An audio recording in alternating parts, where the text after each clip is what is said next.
We got to talk a little Texas A&M because the Aggies are rolling with a 5-0 start. They won last night 31-9 over Mississippi State. So we're going to go behind the scenes of this big visit weekend with Aggie Yell insider Jackson Calloway.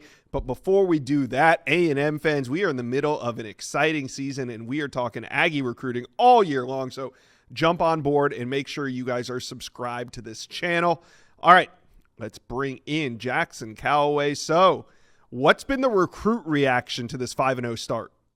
It's been positive. I think especially after the Notre Dame game, I think you kind of started to notice things were changing with the recruit reaction, especially, when you talk about the offense and how much that's Yeah. changed and the receivers have been more incorporated than ever.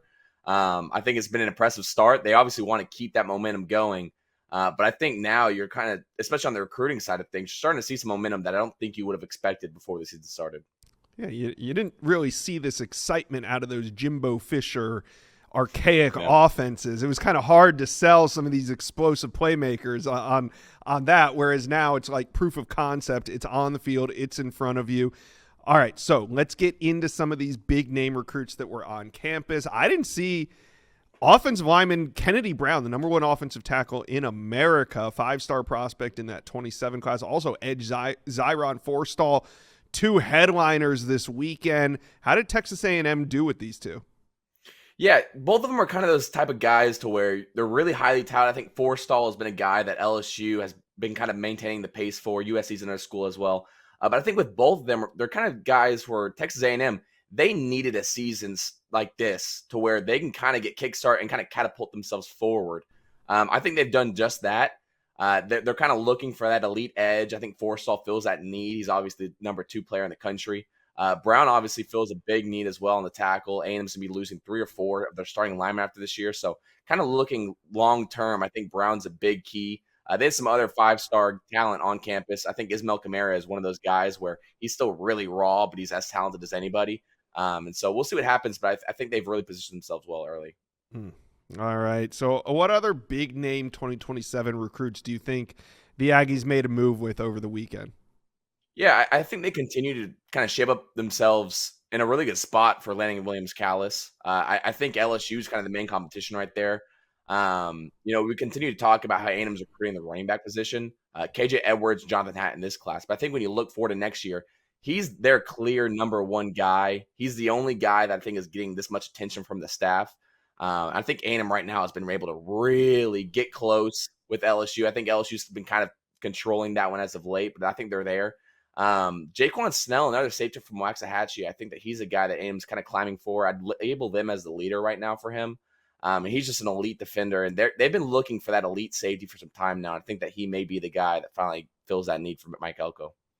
All right. So another week, another prime time game coming up for the Aggies. This time it's the Florida Gators coming to town. Now, we know Texas A&M likes to get into the state of Florida and recruit. So this could be a game that has not just on-field implications, but recruiting implications as well.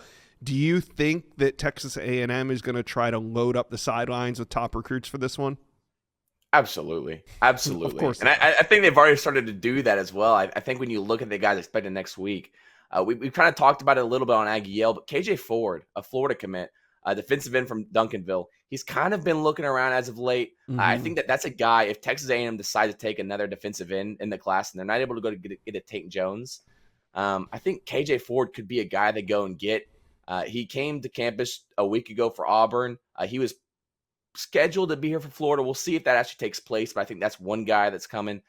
Gavin Williams, a safety, top 150 guy.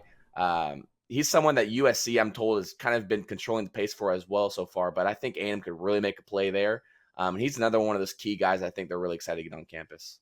All right, so you watched it. The Florida Gators knocked off the Texas Longhorns, A&M's rival, and now they come to College Station. How are you feeling about that game? What do the Aggies need to do to win?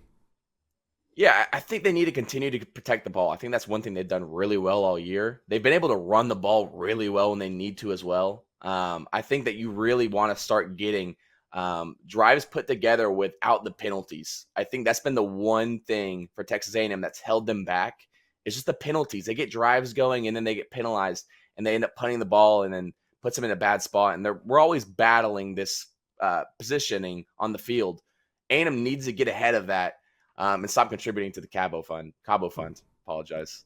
Yeah, and I think getting pressure on DJ Lagway is going to be key as well, just because he was kind of hobbled a little bit back there, and the Longhorns were unable to really move him around in the pocket really at all. So we'll see what happens, but it's going to be a thriller. There's going to be top recruits on campus. Aggie fans, talk to Jackson and I.